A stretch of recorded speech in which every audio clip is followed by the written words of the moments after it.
মাত্র দেশে ফিরলেন ব্যারিস্টার সুমন, আর তিনি দেশে ফিরেই ত্রাণ নিয়ে ঝাঁপিয়ে পড়লেন বন্যাবাসীদের ওপর।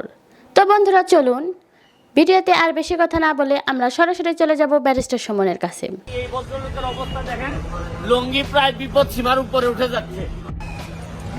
শুরু করিতেছি মহান আল্লাহর নামে, যিনি পরম করুণাময় এবং অত্যন্ত দয়ালু। সুরমাগাঙ্গের পারে বাড়ি, দেশ বিদেশে বেটাগিরি, আমরা সকল সিলেটি। এই সিলেটের অবস্থায় এই সুরমা নদী এখন আমাদের জন্য একটা অভিশাপ হয়ে গেছে। দেখেন আপনাদের বাড়ি ঘরের অবস্থা দেখাই। এটা হচ্ছে কি মাসুম, এই জায়গাটার নাম কিটা মাসিমপুর। মাসিমপুরের 23 নম্বর ওয়ার্ড, এখানে সিটি কর্পোরেশনের ভিতরে দেখেন। এই যে আমি একটু সামান্য একটু দেখাইতেছি। এই ভদ্রলোকের অবস্থা দেখেন, লুঙ্গি প্রায় বিপদ সীমার উপরে উঠে যাচ্ছে। এখন আপনারা কয়দিন ধরে পানিবন্দী এইভাবে? 5 দিন ধরে। কি আপনারা কি সরকারের কি সুবিধা টুবিধা পাচ্ছেন নাকি? এখন পর্যন্ত আপনারা পান নাই। সরকার থেকে ওনাদের বক্তব্য হচ্ছে এখন পর্যন্ত 5 দিন হয়ে গেছে, এখন পর্যন্ত ওইভাবে ওনারা পান নাই। আমি জানি না সরকারের অবস্থা কি, বা এখানের নেতৃবৃন্দ যারা আছেন তারা কি করতেছেন, আমার এই ব্যাপারে জানা নাই। আমি আপনাদেরকে দেখাইতে চাই যে একেবারে পৌর মানে সিটি কর্পোরেশনের ভিতরে এই মাসিমপুর না, মাসিমপুরের অবস্থাটা আমি আপনাদেরকে দেখাই। এই যে দেখেন, এখানে দেখতে থাকেন আপনারা অবস্থাটা কি হইতেছে সিলেটের অবস্থা। আর যদি আর পানি বাড়ে যদি, তাহলে মোটামুটি মনে করেন ঢাকা সিলেটের রাস্তাও বন্ধ হয়ে যেতে পারে। আমি আপনাদেরকে দেখাইতেছি, দেখেন অবস্থাটা। সিলেটের বন্যার ব্যাপারে যারা জানেন না, আমি আপনাদেরকে একটু দেখাই। আপনাদের দেখেন এই বাড়ি ঘরের অবস্থাটা দেখেন। দাদা কইতে গাইতো পানি তো মাছ করতে কিনা আইসে না এখন পর্যন্ত আইসে না।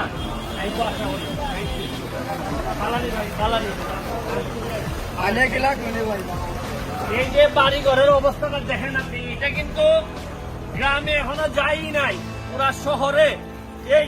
এই হচ্ছে গিয়ে রোড, যে নতুন ব্রিজের নিচেই হচ্ছে গিয়ে এই অবস্থা। আপনারা দেখেন অবস্থা।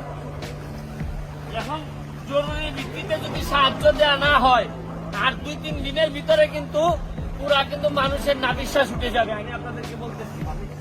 হ্যাঁ,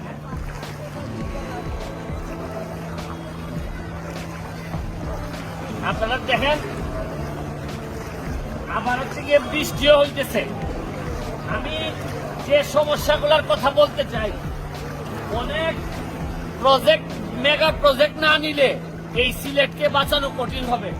কারণ সুরমা নদীর গভীরতা অনেক বেশি কমে গেছে। আপনি দেখেন, একটু পানি বেশি হইলেই পুরা চলে আসছে হচ্ছে এই জায়গায়।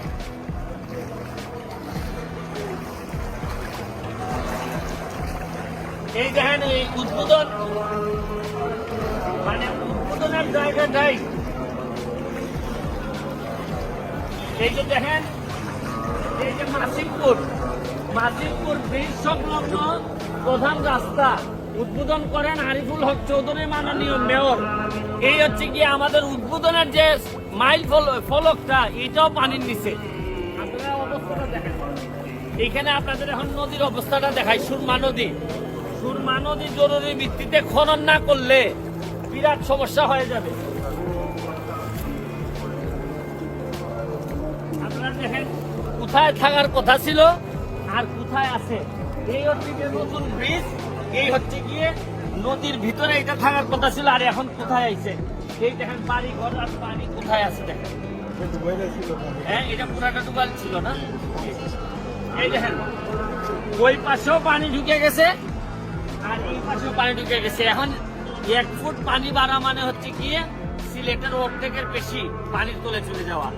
এখন মেঘালয়ের যে জিনিসগুলো, এই জিনিসগুলো আমি জানি না আসলে কিভাবে পানি আসছে। ইন্ডিয়া থেকে যত পানি বেশি আসতেছে, তত আমরা বিপদে পড়তেছি। দেখেন, সিলেটের মধ্যে 2টা নদী আছে, কুশিয়ারা এবং হচ্ছে গিয়ে সুরমা। কুশিয়ারার কিন্তু গভীরতা আছে, কিন্তু সুরমার অবস্থা খুবই খারাপ। এখানে যদি গভীর করা না হয় আর সামগ্রিকভাবে সিলেটের সকল নেতৃবৃন্দ বসে যদি সিলেটকে বাঁচানোর পরিকল্পনা না করেন, আর প্রবাসীরা যদি এই মুহূর্তে সহযোগিতা না করেন, তাইলে কিন্তু সিলেটের যে ঐতিহ্য, যে প্রবাসী নির্ভর এবং প্রবাসীদের দ্বারাই কিন্তু আমরা অনেক বেশি এখন পর্যন্ত ভালো আছি। এখন প্রবাসীরা যদি সাহায্যের হাত না বাড়ান তাহলে কিন্তু আমাদের কাছে মনে হইতেছে যে অনেক বেশি কষ্ট হবে এই পর্যায়ে। কিন্তু আপনাদের যে জায়গায় আসছি জীবনে আগে আসি নাই কখনো। আমাদের বাড়ি হইল গিয়া হবিগঞ্জের সোনারঘাট, এখানে ঢাকা থেকে লোকজন আইছে। আপনাদের এখানে একবারই জীবনে আমি ফুটবল খেলতে আইছিলাম। আমার নাম ব্যারিস্টার সুমন। আমি আপনাদের এখানে বন্যা শোনার পরে সারা বাংলাদেশে ভিডিও করে মানুষে বলছে আপনারা সাহায্য করেন, আমরা সাহায্য নিয়ে যেতে চাই। সারা পৃথিবী থেকে বাংলাদেশিরা আমার কাছে টাকা পাঠাইছেন। এই টাকা নিয়ে আইসা আমি প্রতিদিন এখন 4-2,000 মানুষ করে আমরা ত্রাণ দেওয়ার সহযোগিতা করতেছি। আমরা জানি যে আপনারা ত্রাণ নেওয়ার মতো লোক না, কিন্তু আসলে প্রকৃতি আর সৃষ্টিকর্তা কখন কারে কোন জায়গায় বিপদে ফেলে এটা আমরা কেউ জানি না। আজকে যে বিপদে আপনারা পড়ছেন, এই বিপদে কোনো না কোনো একদিন আমার মাও পড়ছে, হয়তো আমার বোনরাও পড়ছে। আমরা বহু সময় গেছে, এমনও সময় গেছে আমাদের বাড়ির সব আগুনে জ্বলে গেছিল। আমরা নানার বাড়িতে গিয়ে আমার মা বোনরা গেছে, এটা আমি অনুভব করি। আপনারা এখানে বিপদগ্রস্ত অবস্থায় পড়ছেন, আপনাদের জন্য যত সামান্য কিছু শুকনা খাবার এবং পানি আমরা এখানে নিয়ে আসছি। আপনারা হিসাব দিচ্ছেন 54টা পরিবার এখানে। আপনারা কি দিকে কয়টা পরিবার আছে মনে করেন?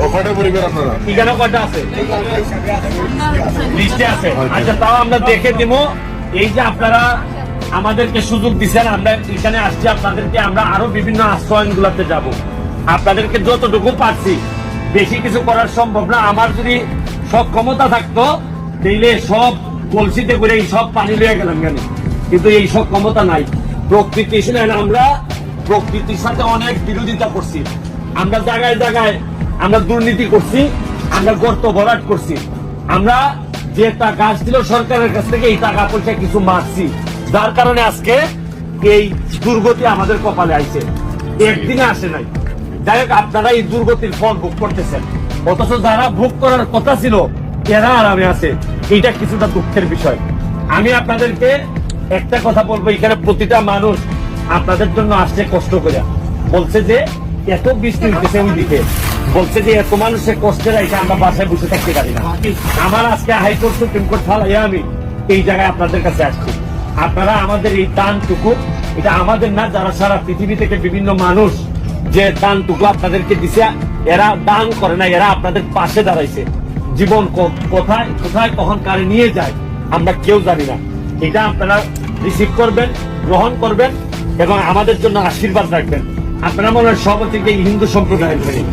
যাই হোক, আমি দেখে খুশি হয়েছি যে আপনাদের জন্য একটা স্কুল অন্তত বরাদ্দ হয়েছে। আরো যে সব জায়গা আছে, এই সব জায়গায় ইনফরমেশন আপনাদের কাছ থেকে নিব। আমরা নিয়ে আমরা নৌকা নিয়ে জায়গায় জায়গায়, আমি জানি যে এই সময়ে এক পুতলা কিছু দিলেও আমি বিশ্বাস করি যে আপনাদের কিছু না কিছু কাজে আসবে, অনেক কাজে আসবে। আপনারা আমাদের জন্য আশীর্বাদ রাখবেন, আপনাদের জন্য আশীর্বাদ দিয়ে যাচ্ছি। আর সরকার যথার্থ কাজ করার চেষ্টা করতেছে, আর্মিরা এখন উদ্ধার কাজ চালাইতেছে। এর মানে দুর্নীতি হওয়ার সম্ভাবনা অনেক কম। আপনারা নিশ্চিত থাকতে পারেন, এক সপ্তাহের মধ্যে যদি পানি নেমে যায় আপনারা হয়তো বাড়ি ঘরে যেতে পারবেন। এবং আমি এটাও বিশ্বাস করি, বাড়িতে গেলে এই যে আপনারা গিয়ে পাবেন কাদা হয়ে গেছে, অনেক কিছু ভাঙাচুরা পাবেন, এইটাও আপনাদের ঠিক করা লাগবে। এইটার ব্যাপারও আমি সরকারের দৃষ্টি আকর্ষণ করার জন্য, যারা আপনারা বাড়িঘর ক্ষতিগ্রস্ত হয়েছে তাদেরকে কিভাবে পুনর্বাসন করবে, এইটাও আমরা সরকারের কাছে আমরা দাবি জানাবো। এইখানে আমাদের এক আপা, উনি সেই ঢাকা থেকে সাথী আপা আসতেন। আমি অন্তত আজ যাই হোক, আপনারা এই আপার জন্য এই কষ্ট করে যে আসছেন, একটা হাততালি যদি দিতেন যে আপার জন্য, কষ্ট করে আসছেন। আশা করি যদি জীবনে আমরাও বিপদে পড়ি হবিগঞ্জ থেকে, আপনাদের ছেলে মেয়েরা গিয়ে আমাদের ছেলে মেয়েদেরকে উদ্ধার করবে। এই দাবিটুকু মনুষ্যত্বের দাবি নিয়ে আইছি, মানুষ হিসাবে যে মানুষের যে দাবি, এই দাবি নিয়ে আইছি। এখানে ধর্ম, বর্ণ, গোষ্ঠী এগুলা কিচ্ছু আসে যায় না। আপনি মানুষ, আমরাও মানুষ। আপনারা বিপদে পড়লে আপনাদের পাশে দাঁড়াবো, আমরা বিপদে পড়লে আপনারা দাঁড়াবেন। এইভাবেই বাংলাদেশ তাহলে আমরা। আপনারা এখানে আশ্রয় নিছেন। আমি যখন আপনাদের এই স্কুলের নাম শুনছি, যে এই জায়গায় আমি গেছিলাম, আমার 2-3 জন এখানে ফোন দেওয়ার পর আমার আর জানে মানে নাই যে আমি আপনাদেরকে না দীক্ষা থাকি। আমি 150 কিলোমিটার দূর থেকে আপনাদের জন্য আইছি। 150 কিলোমিটার দূর আমার হবিগঞ্জ থেকে আমি আপনাদের জন্য 500 প্যাকেট খাবার দিয়ে আইছি। সারা বাংলাদেশের মানুষ আমার কাছে টাকা পাঠাইতেছে, বলতেছে আমি যেন আপনাদেরকে খাবার দেই, সহযোগিতা দেই। আমি এই জন্য আপনাদের কাছে আসছি। আমি আপনাদেরকে বলি, শুনেন, আমি আসছিলাম শুকনা খাবার নিয়ে, কিন্তু আসার পর আমার মনে হয়েছে, আমার একজন বলছে যে ভাই যদি ভাত না খাওয়ান আর চলতেছে না ভাই, ভাতের ব্যবস্থা করে দিয়া যান। আমি এইখানে একজনকে পাইছি, যিনি আপনি আসেন, উনি আপনাদের জন্য 3 ডেক ভাত নিয়ে আইছিল আজকে খিচুড়ি। আপনারা এইখান পর্যন্ত নাকি আসে নাই, ওইখানেই শেষ হয়ে গেছে সব। শূন্য আমার কষ্ট লাগছে। এখানে চেয়ারম্যান সাহেব আছে আপনাদের, আমি আপনাদেরকে বলতে চাই, এই 500 টাকার শুকনা খাবারের সাথে সাথে আপনাদের এখানে আরো অন্তত 1 সপ্তাহ খাবারের জন্য আমি 1 লক্ষ টাকা আপনাদের কাছে দিয়ে যাচ্ছি। আমি 1 লক্ষ টাকা দিয়েও শেষ না, যদি আরো লাগে আরো দিব, যা লাগে দিব। তারপর কথা দিচ্ছি যে যাদের এখানে একবার পাড়া দিয়ে গেছি, কেরারে না খাইয়ে থাকতে দিব না, এটা কথা। মনে রাখেন, বিপদ কখন আছে কেউ জানে না। আজকে সুনামগঞ্জের উপর যে বিপদ হয়েছে, আমি হবিগঞ্জের মানুষ আইছি। আগামী বছরে আমার মা বোন পানিবন্দী থাকতে পারে, আপনারা যাবেন সাহায্য করতে। এইটাই বলে মানুষ। শুরু করিতেছি মহান আল্লাহর নামে, যিনি পরম করুণাময় এবং অত্যন্ত দয়ালু। সিলেট বিভাগের প্রায় অর্ধেক পানির নিচে চলে গেছে। সিলেট সদর এবং সুনামগঞ্জ এই 2টা শহরই প্রায় পানির নিচে। 42 বছর, অনেকে বলছেন যে 42 বছরও এই ধরনের বন্যার পানি কখনো ওনাদের ঘরে উঠতে দেখেন নাই। অবস্থা খুবই খারাপ অবস্থা। এই অবস্থায় সরকার থেকে বলা হয়েছে, আমি ধন্যবাদ জানাচ্ছি, যে উদ্ধারের জন্য আর্মি নামানো হইতেছে, আর্মিদেরকে দায়িত্ব দেওয়া হইতেছে। এর সাথে সাথে আমি আরেকটা অনুরোধ করতে চাই। আপনারা জানেন যে সিলেট বিভাগের এই যে 4টা জেলা, এই 4টা জেলাকে নিয়ে জালালাবাদ অ্যাসোসিয়েশন নামে একটি অ্যাসোসিয়েশন আছে, যেটাকে নিয়ে আমরা গর্ববোধ করি। এই অ্যাসোসিয়েশনের আগামীকালকে হচ্ছে গিয়ে নির্বাচনের জন্য দিন ধার্য আছে, যে কে নেতা হবেন। কিন্তু আমার একটা বক্তব্য হচ্ছে, এত মানুষকে পানির নিচে রেখে আপনারা যদি কালকে নির্বাচন করেন, সিলেট এবং সুনামগঞ্জ থেকে মানুষ ভোট দিতেই যাবে কিভাবে? এটা গেল এক। আর সেকেন্ড হচ্ছে গিয়ে, যেখানে মানুষ উদ্ধারের জন্য বসে আছে, এইখানে আপনারা নেতা নির্বাচন করার জন্য এত তাড়াহুড়া কেন? আমি বলতে চাই যে এটা কি খুব জরুরি? এই কালকের মধ্যে নির্বাচনটা করা লাগবে। আরে যেখানে ইমার্জেন্সি সিচুয়েশন, পৃথিবীর কোন জায়গায় ওই জায়গার নেতা কখনো বাইরে থাকে না। আমি তো মনে করি হচ্ছে গিয়ে জালালাবাদে দেখেন, কালকে যদি নির্বাচনটা জালালাবাদের হয়, যারা পাস করবেন তারাও ঘুমাই থাকবেন, কারণ তারা টায়ার্ড হয়ে গেছেন। যারা ফেল করবেন তারা হয়তো মনের কষ্টে বিরক্ত হয়ে তারাও বসে থাকবেন। তাহলে আলটিমেটলি এই জালালাবাদের সিচুয়েশন তো হচ্ছে গিয়ে এই সিলেটের মানুষের জন্যই এইটা গড়ে তোলা হয়েছে। এবং সিলেটের মানুষকে বিপদে রেখে আপনারা এই নির্বাচন কোন বিবেকে করবেন আমি জানি না, এটা আমার ব্যক্তিগত মতামত। আপনারা যদি করতে চান করতে পারেন, কিন্তু আমার কাছে মনে হয় পৃথিবীর কোন নেতাই তার এলাকার মানুষে খারাপ অবস্থায় রেখে সে নির্বাচন করতে পারে না। সে বিবাহের মতো অনুষ্ঠান, জন্মদিন পালন করতে পারে না। এইটা তো কোনো ইমার্জেন্সি না, এটা কোনো ফরজ না যে এই নির্বাচনটা এখনই করা লাগবে। আপনারা 2 সপ্তাহ পিছাই দিতে পারেন। আপনাদের ব্যাপারে মানুষের দেখেন, আপনারা পিছাই দেওয়া যারা নির্বাচনে প্রার্থী, তারা সবাই যদি একটা ফান্ড নিয়ে যদি এখন সুনামগঞ্জে যান, পানির তলে যেসব মানুষগুলো আটকে আছে তাদেরকে যদি একটু সহযোগিতা করেন। আরে নেতৃত্ব কি আসবে কিনা এটা তো সিদ্ধান্ত হয় উপরে, জমিনে কে নেতা হবে তার ফয়সালা হয় আসমানে।